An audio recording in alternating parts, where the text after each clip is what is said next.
Yo la famille, je vous souhaite la bienvenue sur ma chaîne, Briche FCB. Aujourd'hui les gars, on va voir ensemble l'avant-match du match Barça-Betis qui nous parvient demain samedi en direct du Benito Villamarín les gars à Séville. Déplacement très compliqué à mes yeux. L'équipe du Betis qui est une des très bonnes équipes de Liga.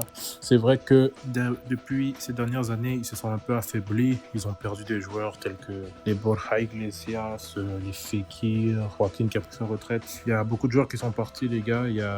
C'est toujours une équipe très dangereuse, mais c'est pas le Betis, on va dire, des belles années. Faut quand même pas prendre ce match à la légère. C'est pour nous un match très important. C'est encore un match à l'extérieur.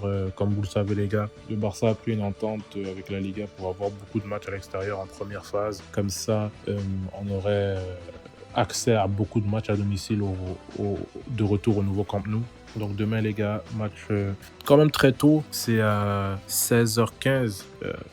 Heure locale, c'est un match qui est à l'image du match contre Las Palmas qui sera relativement tôt. On connaît le Barça avec ses mauvaises expériences avec les matchs qui sont en journée, en fin d'après-midi ou en matinée. C'est quand même compliqué pour eux. En espérant qu'on arrive à continuer sur la bonne lancée qu'on est avec la dernière victoire qu'on a eue face à Mallorca. On va aborder quelques trucs dans cette vidéo, que ce soit déjà le 11 type, les objectifs de ce match et mes prédictions entre guillemets. Tout d'abord les gars, juste quelques infos par rapport au match, vous êtes sans savoir, vous êtes sans ignorer que le Betis c'est l'équipe de Victor Roque. J'espère que vous n'avez pas oublié Victor Roque les gars, on l'a envoyé en prêt là-bas. Donc lui, sa saison elle n'est pas très mauvaise, depuis qu'il est là-bas elle n'est pas très bonne non plus. J'ai vu quelques images du Betis, j'ai pas vu quelques matchs mais j'ai vu quelques résumés et tout ça. Il a mis quelques buts, j'avais notamment vu aussi son match contre Madrid.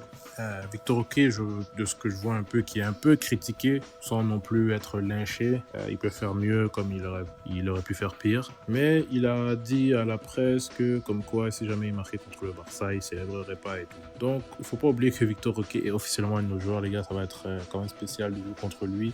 Moi, c'est un joueur que j'ai eu beaucoup d'affect lorsqu'il est arrivé, malgré ce qui s'est passé avec Xavi, la mauvaise relation et tout ça. J'espère qu'il va faire une assez bonne saison pour pouvoir revenir. Ça va nous faire plusieurs options en attaque. Donc les objectifs de ce match, les gars, bien sûr, c'est la victoire. On ne peut pas se permettre autre chose, les gars. Déjà qu'on a pris 1 point sur 9 dans les 3 derniers matchs. On a jeté notre avance qu'on avait sur le Real. Et là, le Real a fait un faux pas, donc on a encore notre avance. On a notre destin entre nos mains. Donc à nous de ne pas blaguer demain. Il faut gagner. Je veux rien d'autre qu'une victoire minimum, les gars. Je vais pas commencer à dire que 2 buts d'écart, clean sheet ou quoi. Je pense pas qu'on arrivera à faire le clean sheet demain parce que le Betis, c'est quand même une équipe qui joue très bien. Avec l'expérience, les équipes de Pellegrini, parce que oui, Pellegrini, c'est leur coach. Les équipes de Pellegrini sont toujours des équipes qui jouent très bien au football, que ce soit quand il était à City, justement, il est allé à Malaga, il a pris Malaga aussi, maintenant il est au Betis. C'est toujours des équipes qui jouent bien, donc je pense ça va être un match ouvert. Comme de manière générale, les rencontres face au Betis, c'est toujours des matchs ouverts, c'est toujours des scores 5-3, 4-2. Même si on marque beaucoup de buts, le Betis en marque souvent une coupe. La saison dernière, quand on est allé là-bas, on a gagné, je pense, 3 ou 4-2. C'était le triplé du Tiburon. Donc c'est ça, les gars. À l'image du dernier match au Benito Villamarín, c'est ça un peu les affrontements Séville-Barça. C'est des gros scores, des fois oui, on n'a pas souvent de difficultés à les battre, mais c'est souvent aussi des matchs avec beaucoup de buts et pas seulement un but de leur part. Même que quelquefois ils nous ont battus et tout. Il y a même eu Quique Setién qui était là-bas, oui, ils nous avaient battu avec Quique Setién, des 3-2, ou bien nous on gagne 3-2, 4-2, 5-2, 5-3. C'est des matchs, des beaux matchs de football, donc je serais pas surpris de voir demain un beau match pour les supporters neutres, mais pour nous il faut absolument gagner. Donc je prédirais pas une victoire, un clean sheet, déjà que c'est déjà un exploit de l'avoir. Je ne crois pas qu'on va réussir à le faire contre Betis, pardon. Mais il faut absolument qu'on gagne. Donc moi, je mets minimalement la victoire. Et bon, si on faut prédire un petit truc de plus, je dirais que oui, on va marquer plus d'un but. Le Barça, on va mettre au moins 2 buts. Mais c'est ma seule prédiction. Il y aura pour pas dire plus. Pour maintenant, le 11 type que je vois, le 11 titulaire que je vois demain, c'est sans se poser trop de questions, je pense qu'on doit mettre le 11 type, étant donné que bon, Ansu Fati n'est pas là, je vais pas voir Ferran Torres, En fait, quand je dis le 11 type, moi j'aimerais voir, bon, je suis pas sûr, mais j'aimerais voir le prolongement de Frenkie de Jong en milieu plus avancé, comme on a vu à la fin du match contre Mallorca. Donc ce serait le 11 type avec une défense de Iñaki Peña dans les buts, la défense Koubarsi, Martinez, Koundé Baldé en tant que latéral. Au milieu de terrain, Casado Pedri. Et en 10, j'aimerais voir De Jong. J'aimerais voir ce que ça fait Frenkie de Jong à ce poste un peu libre, un peu freestyle dans le sens où il peut aller aider l'attaquant, il peut aller aider les ailiers, il peut aller aider au milieu de terrain. On sait que le meilleur niveau de De Jong, c'est vraiment quand il est libre au milieu de terrain, qui peut un peu faire ce qu'il veut, et c'est là où il est mieux. Il n'est pas bridé parce qu'il est trop derrière ou parce qu'il doit être un 8. Je serais curieux de voir ça.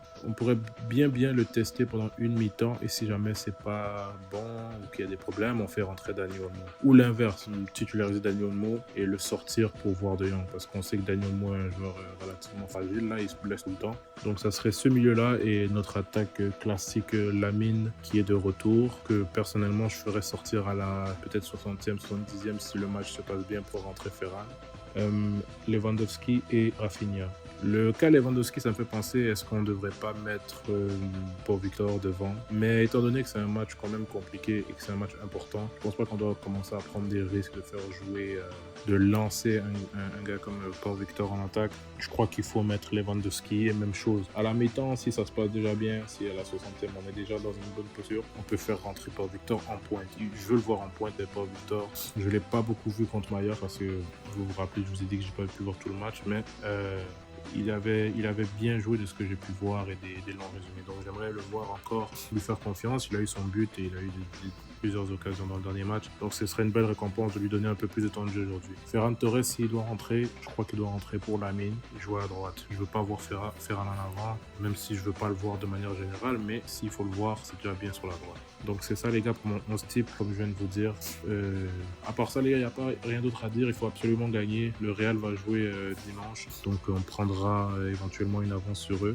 On se retrouve demain les gars pour le débrief direct après le match, et je serai sur Twitter pendant le match avec des petits commentaires pour ceux que ça intéresse sur le match en direct. Donc on se retrouve les gars demain pour le débrief directement après le match, et comme on le sait tous, Visca el Barça! Visca Catalunya! Visca el Barça, sempre. Visca el Barça i visca Catalunya!